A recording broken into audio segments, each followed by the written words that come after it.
Hey guys, welcome to America Blogs, and today I would like to discuss the UK's economy. Now, many economists and politicians are concerned that the UK economy is not growing fast enough. When the Labour government took power in July 2024, its top priority was growth.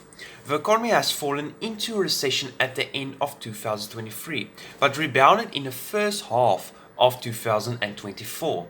Since then, growth has been sluggish. This chart shows the official growth rate of the United Kingdom. Now, in the end of 2023, the UK fell into a recession because of growth that contracted. In the third quarter of 2023, growth contracted by 0.1%, and in the fourth quarter, it contracted by 0.2%. Since then, the growth was on rise, but it's still not at a sustainable level. At the first quarter of 2025, the economy grew only 0.7%, which is not a very sustainable growth. This chart shows the official movement of the inflation rate in the UK. As you can see, in recent months, the inflation is on a rise, reaching an all-time high of a yearly time frame of 3.6%, which is considered very high because the Bank of England's key inflation rate is 2%. So its target rate is 2%, and it's well above the 2% target.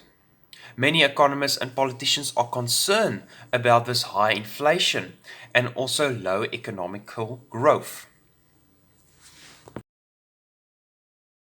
The article Reuters concluded that the grocery price inflation rose to 5.2% in 4 weeks to July 15th, its highest level since January last year, according to the data from the market researcher World Panel, by numerator adding to pressure on low-income household. Now, if you consider 5.2% inflation, it is very high for groceries. That means that food inflation is rising 5.2% yearly, and it's a very steep rise.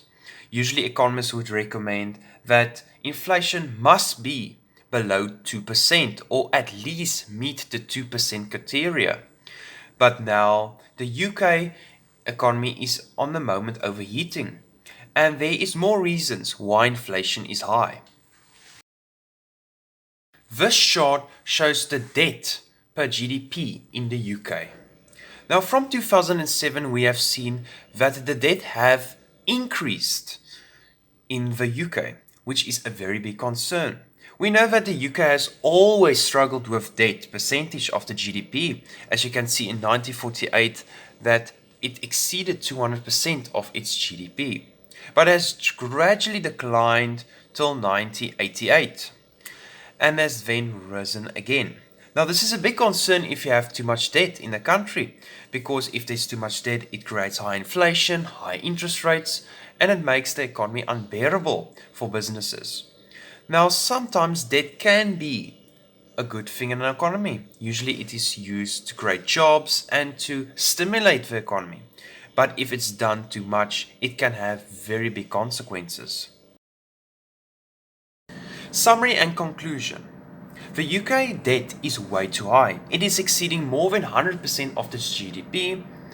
The growth rate is not very sustainable in the UK. Inflation is way too high, way above the inflation target of 2%. And this is very, very bad. Grocery price inflation is more than 5%.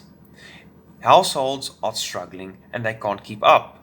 This is very, very bad, and the government does not have control over their numbers. They don't have control over the economy, and they're also trying to stimulate the economy by leading deficits. Now, deficits can't be led if the deficit count is too high and if the debt is exceeding more than 100% of its GDP. Governments will need to cut their budget and make sure that the economy must get on track again, and that they will not need to intervene